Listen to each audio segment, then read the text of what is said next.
or shut up. Yo, what is up, AD team? Austin Dunn. I'm back again with another video. So in this video, we're going to talk about the worst calisthenics exercises for aesthetics. So I know everybody has different goals when it comes to the training. Some people want to build muscle and just build a nice body. Some people want to get really strong and really good with their body weight. Other people want a little bit of both. I would say when I first started out, I cared more about strength than aesthetics. That's why I know that these exercises aren't good for aesthetics because, you know, me myself, I was really strong, but at the time I didn't have that much of an aesthetic body. So hopefully this helps you out. Go ahead, subscribe, like the video. Let's get right into it. Before we get into the exercises, guys, if you need amazing supplements, then check out MyProtein. They are my supplement sponsor and the sponsor of this video. I'm sure you guys heard of MyProtein before. They provide quality supplements for an amazing price, and best of all, they ship worldwide. International. It's not only confined to America. So they have protein, multivitamins, fish oil, other supplements that will help with your overall fitness goals, and including even clothing, and their clothing is actually pretty good. So if you use my code AustinNYP, you'll get 45% off all your MyProtein purchase, which is kind of insane how steep that discount is. I know a lot of you guys have been tagging me on Instagram about the discounts you're getting with it. Personally, I love the Clearway Isolate, and recently I just started up taking the creatine monohydrate once again for those bulking gains coming up here soon. So go ahead and check it out. Link will be down below in the description. Now let's get into the exercise. Exercise number 1, the Pseudo Planche push-up.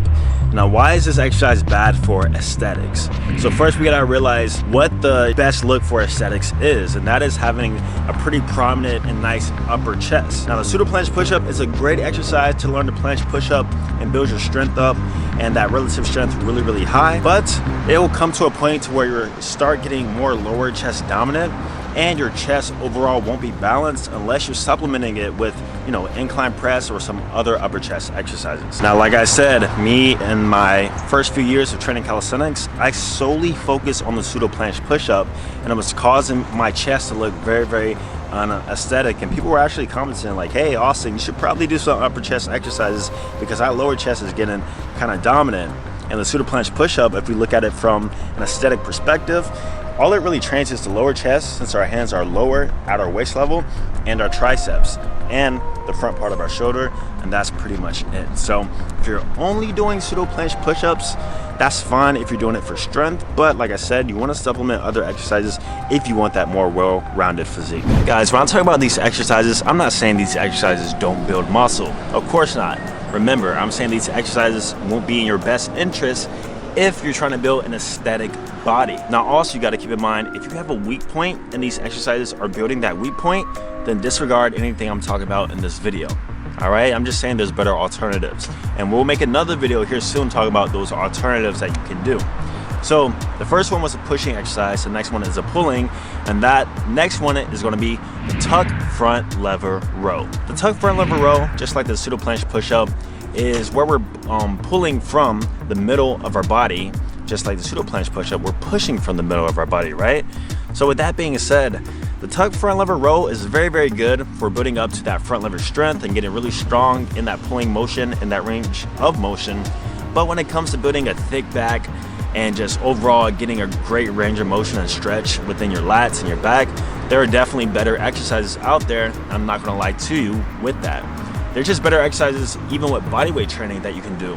So I still do tuck front lever rows, but I do it more for like a relative strength perspective. I don't do it because I'm trying to get a thick, wide back, you know what I mean? So if you are doing tuck front lever rows, if you want to do it more for aesthetics, the best thing you can do is at least do it on rings. So that way you can get a greater range of motion, because if you're doing it on the bar, you're kind of limiting your range of motion.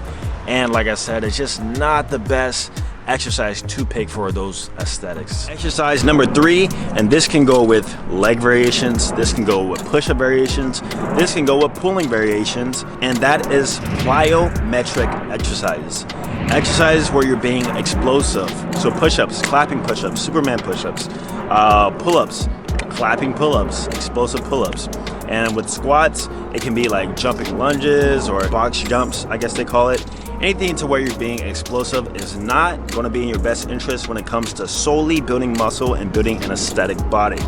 People do plyometric exercises for one or two reasons. The first one being to gain more explosive power in whatever movement pattern that they're trying to do. That's the reason why I did it. I've never did explosive clap push-ups because I'm trying to build a better chest. That wasn't the case. I did it to become more explosive and work my fast twitch muscle fibers. So I feel like that's the only reason you should add in plyometric or explosive exercises to your workout routine. Like I said, if you're just solely focused on hypertrophy and building muscle, there are definitely better options out there that you can do to where you kind of feel more control, time under tension, and feel the stretch and contraction in each muscle. Now, I would say if you did all of that already and you still want a little bit more volume, then by all means knock yourself out. Go ahead and do a set of clapping pull-ups or clapping push-ups all the way to failure and feel that burn.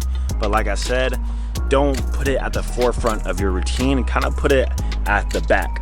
Or especially if you're an athlete, if you have a specific type of goal or training type of goal in mind, then that's when it is definitely useful then. So guys, those were, I would say, the 3 type of exercises that you want to avoid if your goal is to build an aesthetic physique with calisthenics. Like I said, stay tuned because I will be making a video on the exercises you should do to build an aesthetic physique with calisthenics that will definitely help you out. All right, so don't forget to check out MyProtein supplements and apparel, link down below, Austin NYP for 45% off. Subscribe, like the video. I'll see you guys in the next one. Peace.